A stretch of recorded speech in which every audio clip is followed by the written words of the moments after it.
Hello friends, आज के lecture में दो चैप्टर झारखंड की संचार व्यवस्था एवं झारखंड की विद्युत परियोजनाएं डिस्कशन करेंगे। चलिए स्टार्ट करते हैं। चैप्टर नंबर 68 झारखंड की संचार व्यवस्था। तो झारखंड में संचार व्यवस्था का तीन तरीका है। एक डाक व्यवस्था के द्वारा, दूसरा है आकाशवाणी प्रसारण व्यवस्था के द्वारा और तीसरा है दूरदर्शन व्यवस्था के द्वारा।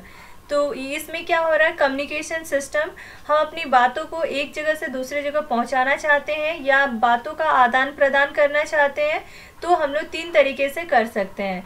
जो डाक व्यवस्था है पहला, इसके लिए एक डाक सर्किल की स्थापना की गई झारखंड में, जिसका नाम झारखंड डाक सर्किल है। और ये कब की गई है तो 12 जनवरी 2001 में झारखंड डाक सर्किल की स्थापना की गई है। ये किसके अंतर्गत कार्य करती है तो ये झारखंड बिहार से अलग हुआ है, तो बिहार में जो बिहार डाक सर्किल है उसी के अंतर्गत ये झारखंड डाक सर्किल भी कार्यरत है, कार्य करती है। और उसी तरह से झारखंड डाक सर्किल के अंतर्गत भी कुछ चीज़ें कार्य करती है, जैसे कि postal division. Total 7 postal division है जो कि झारखंड डाक सर्किल के अंतर्गत कार्य करती है, जिसमें जगह है रांची में, धनबाद में, सिंहभूम में, फिर संथाल परगना, हजारीबाग, पलामू और गिरिडीह में ये 7 पोस्टल डिवीज़न है। रेलवे मेल सर्विस 2 है जो कि रांची और धनबाद में स्थित है, ये भी झारखंड डाक सर्किल के अंतर्गत कार्य करती है। उसके बाद है पोस्टल स्टोर डिपो 1 है जो कि रांची में स्थित है, ये भी झारखंड डाक सर्किल के अंतर्गत ही कार्य करती है। जो झारखंड में जो डाक व्यवस्था है उसके लिए पिन कोड नंबर चाहिए। जो पिन कोड प्रणाली झारखंड में है उसमें जो पहला अंक स्टार्ट होगा, शुरू होगा, वो 8 से होता है, यानी कि प्रथम अंक के रूप में 8 का प्रयोग किया जाता है। टोटल डाकघरों की संख्या कितनी है झारखंड में? 3097 टोटल डाकघर है। नेक्स्ट है आकाशवाणी प्रसारण व्यवस्था। तो आकाशवाणी प्रसारण व्यवस्था में जो प्रसारण का मुख्य साधन है वो है आकाशवाणी केंद्र, जिसके माध्यम से स्थानीय कार्यक्रम हो या फिर कोई प्रादेशिक कार्यक्रम हो उसका प्रसारण किया जाता है। और इसमें जो प्रमुख आकाशवाणी केंद्र है झारखंड में वो कहाँ पे स्थित है तो प्रमुख आकाशवाणी केंद्र रांची में है, जो कि जिसमें ट्रांसमिशन क्षमता जो है वो उच्च कोटि का है, यानी कि उच्च शक्ति ट्रांसमिशन क्षमता से युक्त है ये रांची आकाशवाणी केंद्र। और रांची के अलावा अन्य आकाशवाणी केंद्र भी है जो कि निम्न शक्ति वाली ट्रांसमिशन क्षमता से युक्त है, जैसे कि ये कहाँ कहाँ है, चाईबासा में, धनबाद में, जमशेदपुर, हजारीबाग और मेदिनीनगर। रांची के अलावा और 5 जगह है, चाईबासा में, धनबाद, जमशेदपुर में, हजारीबाग में और मेदिनीनगर में। और ये निम्न शक्ति ट्रांसमिशन क्षमता से युक्त है। टोटल ऑल इंडिया रेडियो के कितने स्टेशन है? टोटल आपके 13 स्टेशन है ऑल इंडिया रेडियो का। और इसका केंद्र कहाँ कहाँ पे स्थित है? रांची, जमशेदपुर, हजारीबाग, मेदिनीनगर, गढ़वा, गुमला, चाईबासा, चतरा, बोकारो, धनबाद, देवघर, घाटशिला और गिरिडीह में स्थित है। रांची, जमशेदपुर, हजारीबाग, मेदिनीनगर, गढ़वा, गुमला, चाईबासा, चतरा, बोकारो, धनबाद, देवघर, घाटशिला और गिरिडीह। उसके बाद नेक्स्ट है असुर मोबाइल रेडियो की शुरुआत। तो असुर मोबाइल रेडियो की शुरुआत कब की गई है?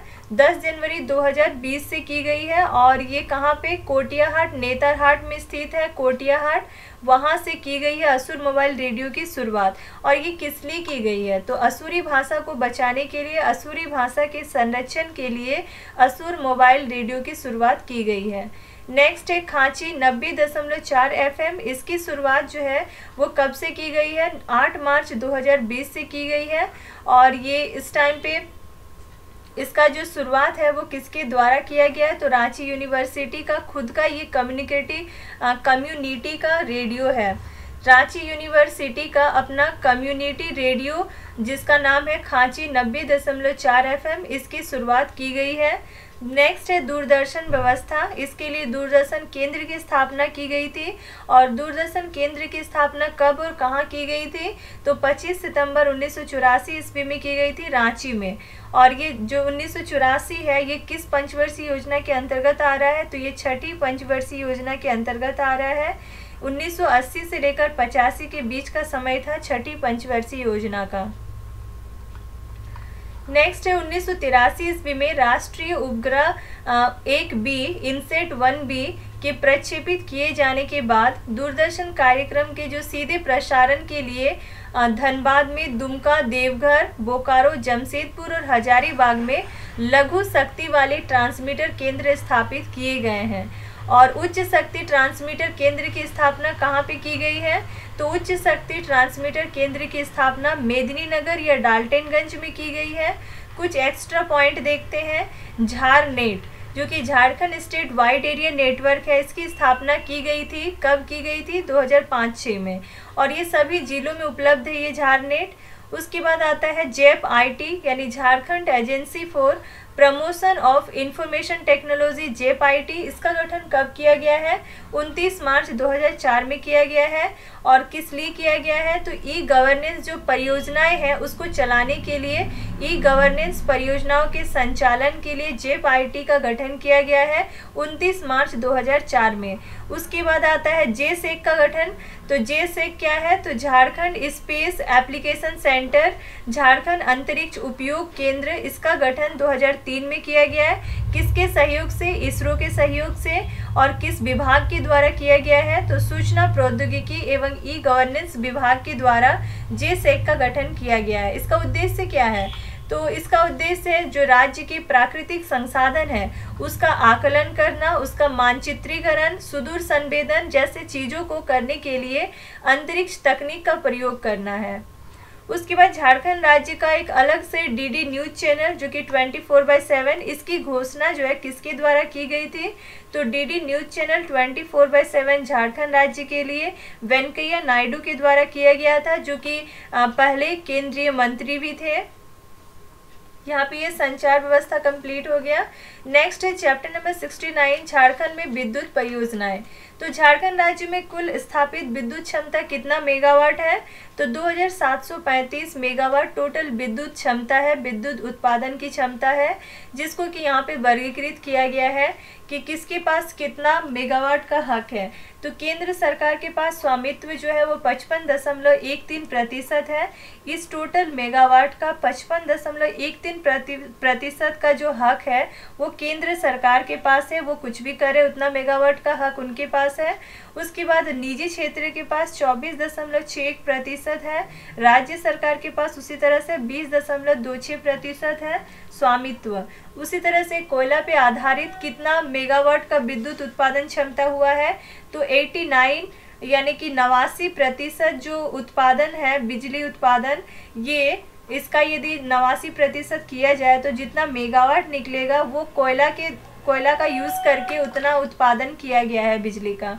उसी तरह से जल पे आधारित है 7%, नवीकरणीय यानी सूर्य का यूज़ करके या फिर कुछ बायोमास का यूज़ करके जो भी ऊर्जा उत्पादन किया जा रहा है वो बस 4% ही है। झारखंड में कितनी प्रकार की विद्युत परियोजनाएं चल रही है? तो 2 ही प्रकार की विद्युत परियोजनाएं हैं झारखंड में। एक है ताप विद्युत परियोजना और दूसरा है जल विद्युत परियोजना। ताप यानी कि जो थर्मल पावर प्लांट है और जल विद्युत यानी जो हाइड्रो पावर प्लांट के तहत परियोजनाएं हैं। तो पहले स्टार्ट करते हैं ताप विद्युत परियोजनाएं। उसमें पहला है बोकारो ताप विद्युत गृह और ये किस पर आधारित है? तो ये पहली बात तो ये सबसे पहला ताप विद्युत गृह है झारखंड का जो कि कोयला पे आधारित है। और इसे जो है वो किस परियोजना के तहत स्थापित किया गया था? इसे दामोदर घाटी परियोजना के तहत स्थापित किया गया था। और इसमें बिजली का उत्पादन कब शुरू हुआ है? तो 1953 ईस्वी में बोकारो ताप विद्युत गृह में बिजली उत्पादन जो है वो प्रारंभ हुआ और इसका उत्पादन क्षमता कितना है? 500 मेगावाट जो है इसका उत्पादन का क्षमता है। और ये जो संयंत्र है वो किस नदी पर स्थापित किया गया है? नाम से ही पता चल रहा है बोकारो, तो बोकारो नदी पर स्थापित किया गया है जो कि दामोदर नदी का सहायक नदी है। और इससे क्या होता है? राष्ट्रीय ग्रिड को भी विद्युत आपूर्ति की जाती है। नेक्स्ट फिर बोकारो में स्थित है चंद्रपुरा ताप विद्युत गृह। इसकी स्थापना 1965 ईस्वी में दामोदर घाटी निगम के द्वारा यानी डीवीसी के द्वारा और ये बोकारो जिले में किया गया है इसकी स्थापना। इसका भी क्षमता कितना है? उत्पादन क्षमता 500 मेगावाट है। लेकिन इसमें क्या है? 2 यूनिट स्थापित किया गया है, 2 इकाई इसका स्थापित किया गया है 250 करके, यानी 250 मेगावाट के 2 शक्ति गृह जो है वो स्थापित है। तीसरा है कोडरमा ताप विद्युत गृह और ये कोडरमा जिले में जयनगर प्रखंड के बांझेडी नामक स्थान पर स्थित है कोडरमा ताप विद्युत गृह। इसको कौन चलाता है? डीवीसी के द्वारा इसको भी चलाया जाता है, दामोदर घाटी निगम के द्वारा, दामोदर वैली कॉरपोरेशन। इसकी जो उत्पादन क्षमता है, बिजली उत्पादन की क्षमता 1000 मेगावाट है। इसके भी 2 शक्ति गृह है, 500 मेगावाट करके 2 शक्ति गृह स्थापित है। और इसमें कोयला का जो प्रयोग किया जाता है वो बिटुमिनस कोयला का प्रयोग किया जाता है बिजली उत्पादन करने में। चौथा है पतरातू विद्युत उत्पादन निगम लिमिटेड। 2 है पतरातू के नाम पे, एक है पतरातू ताप विद्युत गृह और दूसरा है पतरातू विद्युत उत्पादन निगम लिमिटेड। जो पतरातू ताप विद्युत गृह है वो पहले उसका स्थापना किया गया था और अभी उसके बाद 2015 में इसका स्थापना किया है, पतरातू विद्युत उत्पादन निगम लिमिटेड का। चलिए इसको पहले देखते हैं, फिर जो पहले किया गया था उस पर भी थोड़ा देख लेंगे, उसके बारे में भी। तो इसमें ये कहाँ पे स्थित है? तो रामगढ़ जिले के पतरातू नामक स्थान पे स्थित है। इसकी स्थापना कब की गई थी? 15 अक्टूबर 2015 में। और किसके सहयोग से इसकी स्थापना की गई है? तो एनटीपीसी और जेबीवीएनएल के संयुक्त उपक्रम के द्वारा इसको बनाया गया, इसकी स्थापना किया गया है। एनटीपीसी यानी राष्ट्रीय ताप विद्युत निगम, जेबीवीएनएल यानी झारखंड बिजली वितरण निगम लिमिटेड। और इसमें इन दोनों में एनटीपीसी का हिस्सेदारी 74% है और जेबीवीएनएल का हिस्सेदारी 26% है। कौन से नदी के तट पर स्थित है ये पतरातू विद्युत उत्पादन निगम लिमिटेड जो है, कौन से नदी के तट पर स्थित है? तो नलकरी नदी के तट पर स्थित है। और इसका स्थापना जो है कितना, इसका उत्पादन की क्षमता कितना है? 4000 मेगावाट। और जिसमें कि ये पहले चरण में 800 मेगावाट का 3 यूनिट स्थापित किए जाना है इसका, और दूसरे चरण में 800 मेगावाट का 2 यूनिट जो है वो स्थापित किया जाना है। इसमें जो कुल जितना भी बिजली का उत्पादन होगा उसका 85% बिजली जो है वो झारखंड राज्य को दिया जाएगा। उसके बाद इसमें जो कोयले की आपूर्ति की जाती है वो बनहरडी कोयला खदान से किया जाएगा, ऐसा इन्होंने तय किया है। कहाँ से इनको कोयला की आपूर्ति किया जाएगा? तो बनहरडी नामक जो कोयला खदान है वहाँ से कोयला की आपूर्ति की जाएगी। जल की आपूर्ति कहाँ से की जाएगी? पतरातू बांध से की जाएगी, 27 घन फुट प्रति सेकेंड जल की आपूर्ति। उसके बाद जो ऋण दिया जाएगा एनटीपीसी को, ग्रामीण विद्युतीकरण निगम लिमिटेड द्वारा ऋण प्रदान किया जाएगा इस परियोजना को चलाने के लिए, जिसमें कि 75% ऋण एनटीपीसी को दिया जाएगा और 25% का ऋण जो है वो जेबीवीएनएल को प्रदान किया जाएगा। और इस परियोजना से पहले 1973 ईस्वी में पतरातू ताप विद्युत गृह की स्थापना की गई थी। तो पतरातू ताप विद्युत गृह की स्थापना कब की गई थी? 1973 ईस्वी में की गई थी। उस टाइम पे कितना पंचवर्षीय योजना चल रहा था? चौथा पंचवर्षीय योजना चल रहा था और ये रूस के सहयोग से इसकी स्थापना की गई थी। इसका क्षमता कितना था? 840 मेगावाट इसका उत्पादन क्षमता था, जो कि हटिया रांची में स्थित HCL को विद्युत आपूर्ति की जाती थी।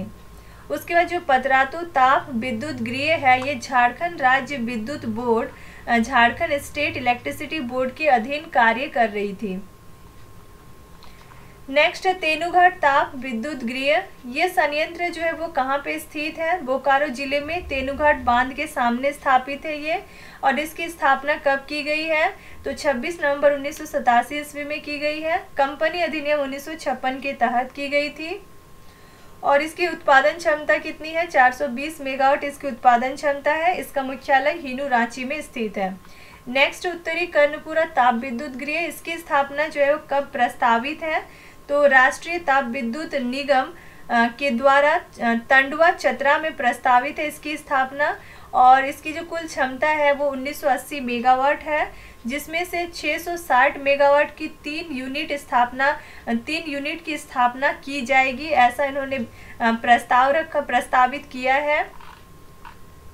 उसके बाद इस संयंत्र से जो भी बिजली का उत्पादन होगा वो झारखंड राज्य को 500 मेगावाट दिया जाएगा, बिहार को 688 मेगावाट, उड़ीसा को 396 मेगावाट और पश्चिम बंगाल को 99 मेगावाट दिया जाएगा।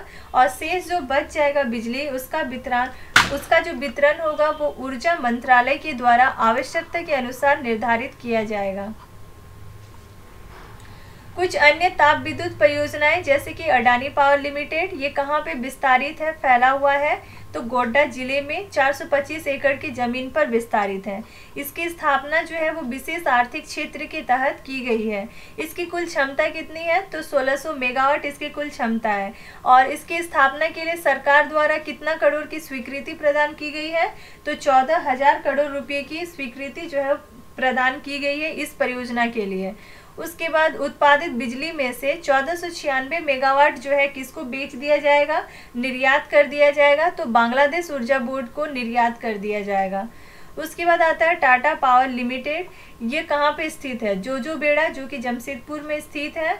और ये टाटा स्टील, ये परियोजना जो है वो टाटा स्टील से 67.5 मेगावाट क्षमता की विद्युत इकाई का अधिग्रहण करके किया गया है।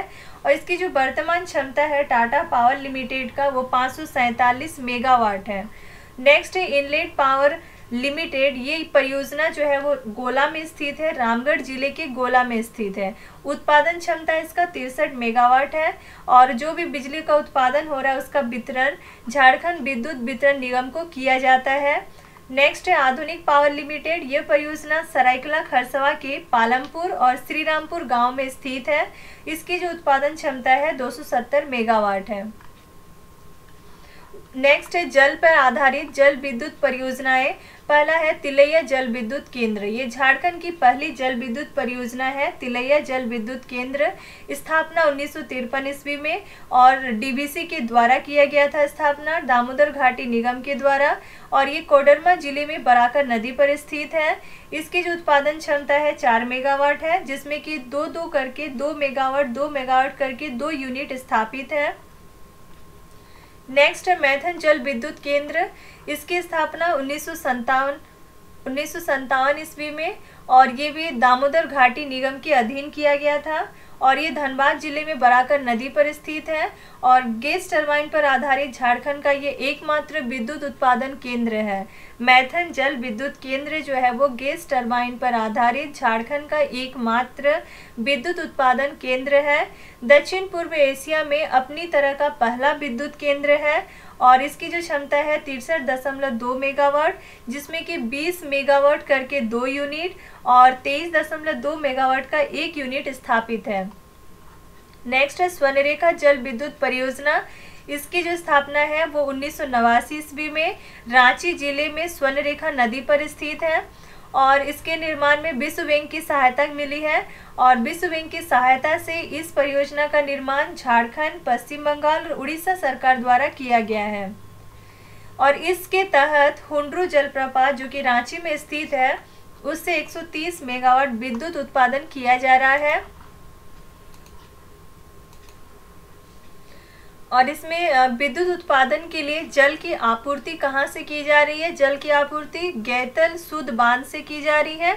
और इसका जो संचालन है, इस परियोजना को चलाना संचालन जो है वो झारखंड विद्युत उत्पादन निगम लिमिटेड के द्वारा किया जा रहा है। और रांची क्षेत्र के उद्योगों को हटिया ग्रिड के माध्यम से की जा रही है विद्युत की आपूर्ति। इसके द्वारा जो भी विद्युत उत्पादन हो रहा है उसकी आपूर्ति जो है रांची क्षेत्र के उद्योगों को हटिया ग्रिड के माध्यम से की जा रही है। नेक्स्ट है कोनार जल विद्युत केंद्र जो कि बोकारो जिले में कोनार नदी पर स्थित है। उत्पादन क्षमता 40 मेगावाट और ये भूमिगत जल विद्युत केंद्र का निर्माण किया गया है यहाँ पे। नेक्स्ट है अय्यर जल विद्युत केंद्र, ये दामोदर नदी पर स्थित है और उत्पादन क्षमता 45 मेगावाट। नेक्स्ट है पंचेत जल विद्युत केंद्र, यह धनबाद और पुरुलिया जो कि पश्चिम बंगाल में स्थित है उसकी सीमा पर स्थापित किया गया है और ये दामोदर नदी पर स्थित है। और इसमें जो उत्पादन क्षमता है वो 80 मेगावाट है, जिसमें कि 40 मेगावाट करके 2 यूनिट स्थापित है। नेक्स्ट है बाल पहाड़ी जल विद्युत केंद्र, ये गिरिडीह जिले के बराकर नदी पर स्थित है। इसकी उत्पादन क्षमता 20 मेगावाट है। उसके बाद है हाइड्रो पावर प्लांट। कुछ प्रस्तावित हाइड्रो पावर प्लांट है जो कि किया गया है। 13 टोटल हाइड्रो पावर प्लांट का निर्माण किया जाना है, जिसमें खर्चे कितने होंगे 1052 करोड़ की लागत उसमें होने का चांस है। और इसमें इसके लिए पूरा टेबल दिया हुआ। परियोजना का नाम है तोड़पा परियोजना जो कि कारो नदी पर, और इसका 13 मेगावाट इसका उत्पादन है, क्षमता है बिजली उत्पादन क्षमता, जिसका खर्चा पड़ेगा 128.5 करोड़ रुपये।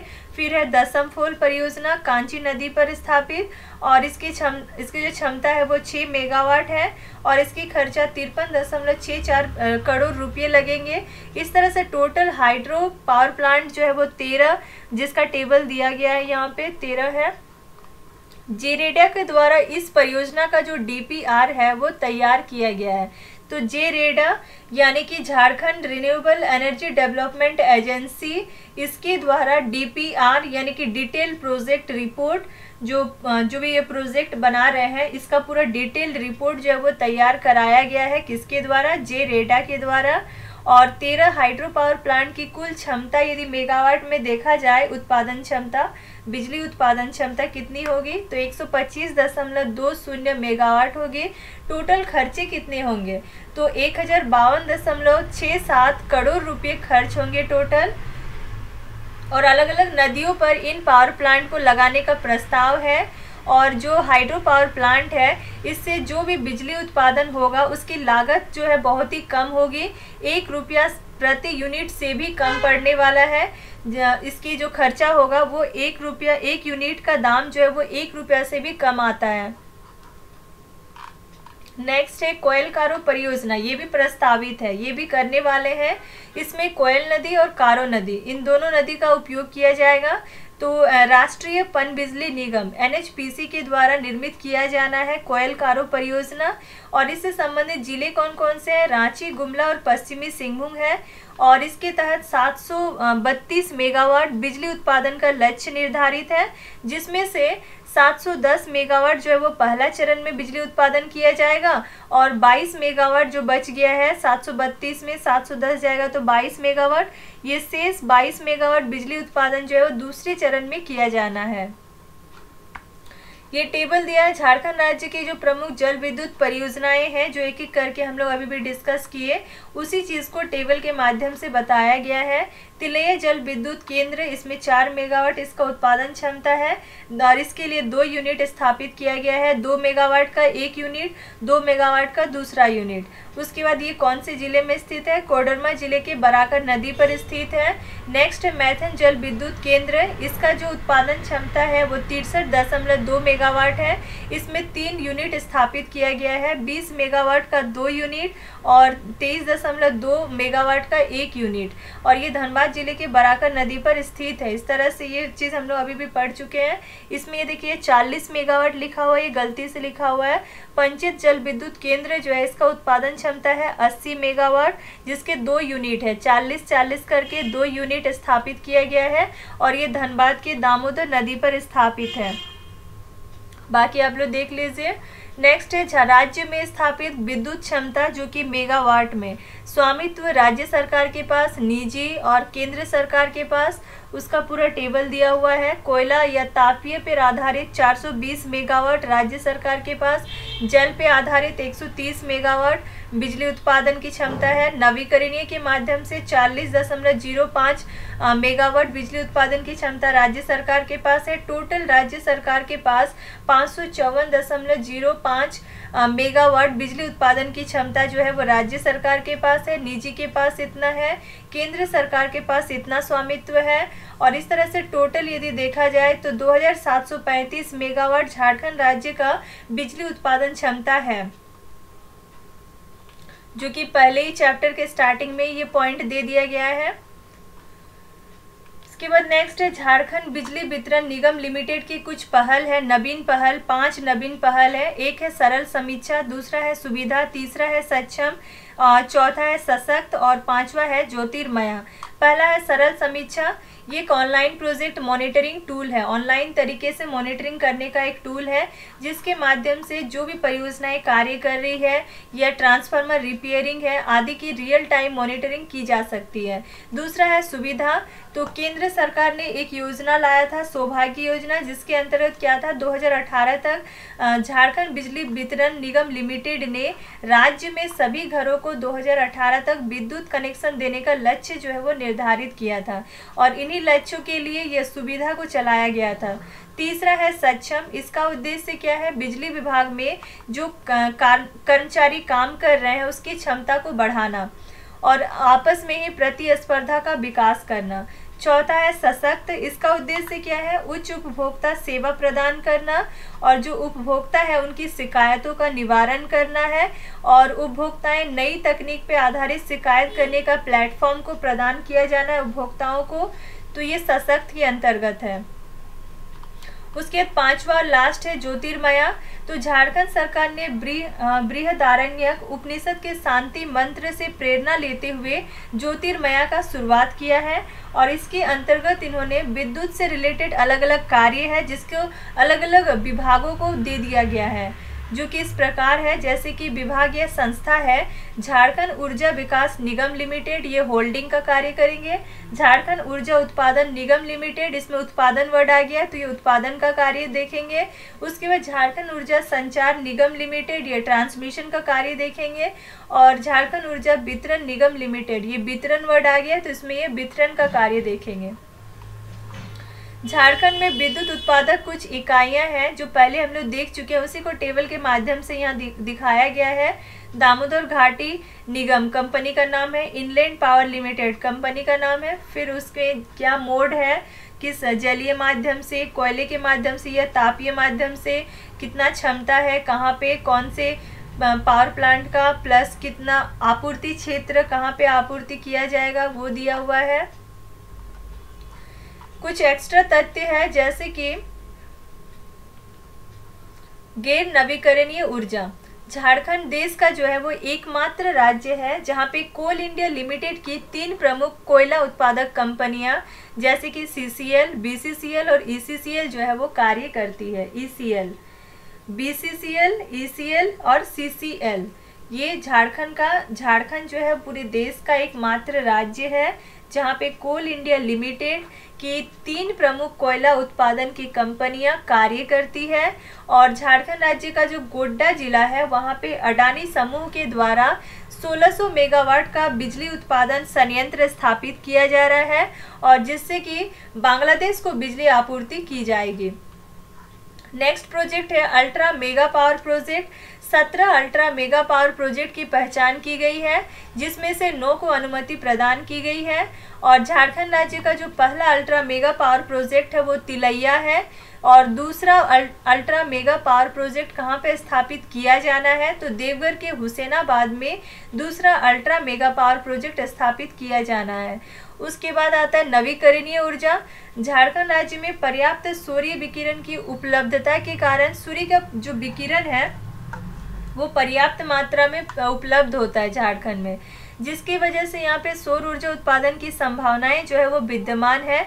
टोटल एक साल में 365 दिन होता है, उसमें से 300 दिन 4 से 5 घंटे पर्याप्त धूप उपलब्ध होती है झारखंड में, जिससे कि जो बिजली उत्पादन बहुत आसानी से किया जा सकता है, सौर ऊर्जा का उत्पादन आसानी से किया जा सकता है। और झारखंड राज्य में कितना मेगावाट जो है वो सौर ऊर्जा उत्पादन की क्षमता है तो 18,180 मेगावाट सौर ऊर्जा उत्पादन की क्षमता है। इसके अतिरिक्त लघु पनबिजली, बायोमास और कचरा से भी ऊर्जा उत्पादन की संभावनाएं विद्यमान है झारखंड राज्य में। और सभी स्रोतों को यदि मिला दिया जाए तो टोटल नवीकरणीय ऊर्जा उत्पादन की क्षमता झारखंड में कितनी है तो 18,508 मेगावाट। झारखंड राज्य में नवीकरणीय ऊर्जा उत्पादन की टोटल क्षमता जो है वो 18,508 मेगावाट है सभी स्रोतों को मिलाकर। फिर राज्य में दामोदर घाटी निगम के द्वारा सौर ऊर्जा उत्पादन हेतु कोडरमा में 1.162 मेगावाट और मैथन जो कि धनबाद में स्थित है वहाँ पे 0.102 मेगावाट क्षमता की इकाई की स्थापना की गई है। लास्ट टॉपिक है सोलर पार्क योजना। सोलर पार्क व ultra mega solar power project जो है इसकी शुरुआत कब की गई थी तो 12 दिसंबर 2014 में सोलर पार्क व ultra mega solar power project की शुरुआत की गई थी। इसकी जो क्षमता थी वो 20,000 मेगावाट थी और 2017 में ये क्षमता इसका दुगना बढ़ा दिया गया है और ये 20,000 से अब 40,000 मेगावाट इसकी क्षमता बढ़ गई है और जिसके तहत 2021-22 में 50 सोलर पार्क की स्थापना की जानी है। तो 2021-22 के तहत देखा जाए तो टोटल कितनी सोलर पार्क की स्थापना की जानी थी, तो 50 सोलर पार्क की स्थापना की जानी थी, जिनमें से 5 का यहाँ टेबल दिया हुआ है जो कि झारखंड राज्य में स्वीकृत किया गया है। तो झारखंड राज्य में स्वीकृत सोलर पार्क 31 दिसंबर 2021 तक में पहला है solar park floating solar park. ये कितना मेगावाट, 100 मेगावाट इसमें बिजली उत्पादन की क्षमता होगी। उसके अलावा जो बाकी 4 बचे हैं उनकी जो मेगावाट क्षमता है, बिजली उत्पादन क्षमता है, वो 20 मेगावाट ही है, जिनमें से है Deoghar solar park, Palamu solar park, Garhwa solar park और सिमडेगा सोलर पार्क। बस फ्लोटिंग सोलर पार्क का जो क्षमता है वो 100 मेगावाट है। तो इस तरह से ये कंप्लीट हो गया विद्युत परियोजनाएं भी। आज के लिए इतना ही। Thank you.